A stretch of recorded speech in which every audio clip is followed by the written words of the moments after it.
As the 10th anniversary iPhone's AAPL, 0.98% are sold, we should not only marvel at where smartphones have taken us, but also consider where those devices will help us travel in not too many more years. Smartphones have proven transformational products, culturally and economically. Many fret they are destroying the interactive and social skills of young people, but in the 1950s, we heard that about TV too.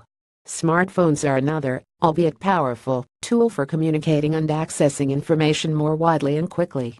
When human beings get new tools, the printing press, national postal systems, radio and TV, personal computer and internet and so forth, old ways are disrupted and dysfunctions can emerge, but then the remarkable adaptive capacity of the human mind and culture emerges. With more than 3.5 million apps, these devices have revolutionized how we take and use photos, access music and videos, and many other mundane consumer and business activities. In the process, they have substantially disrupted business models in major segments of the media, retailing, and personal and business services industries. These devices have made markets profoundly more efficient, for example, comparison shopping by merely scanning a barcode.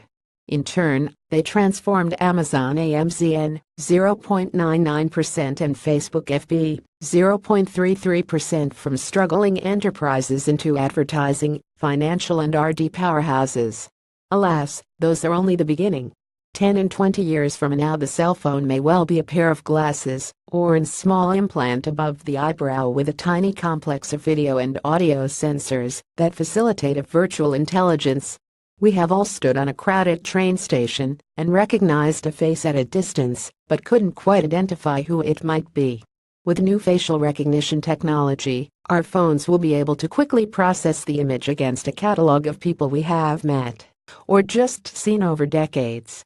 An app will adjust the images, past and present, to account for aging, beards, makeup and the like.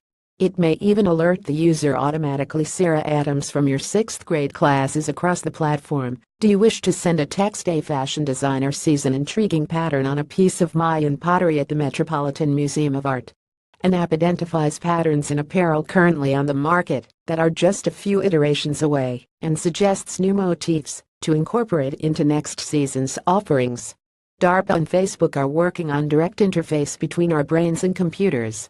Right now, the focus of Nordic is largely medical, reading brain impulses to reduce the frequency and severity of epilepsy seizures, or restoring function to limbs lost to spinal injury.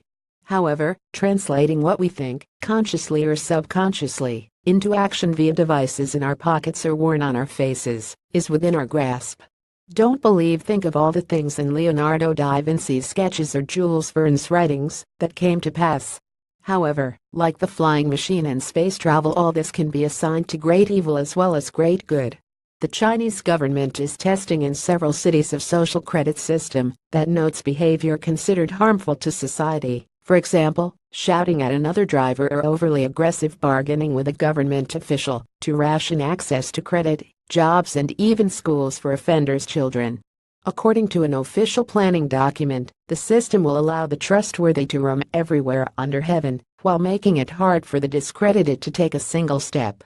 In Shenzhen, a bicyclist recently raced to beat a red light, and her face appeared on screens above the intersection with a warning that jaywalkers will be captured using facial recognition technology.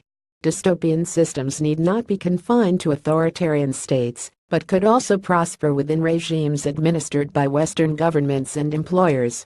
Consider how universities are enforcing politically correct speech and ideologies among faculty, and encouraging their colleagues and students to bully and harass conservative professors, and threaten their pay and tenure.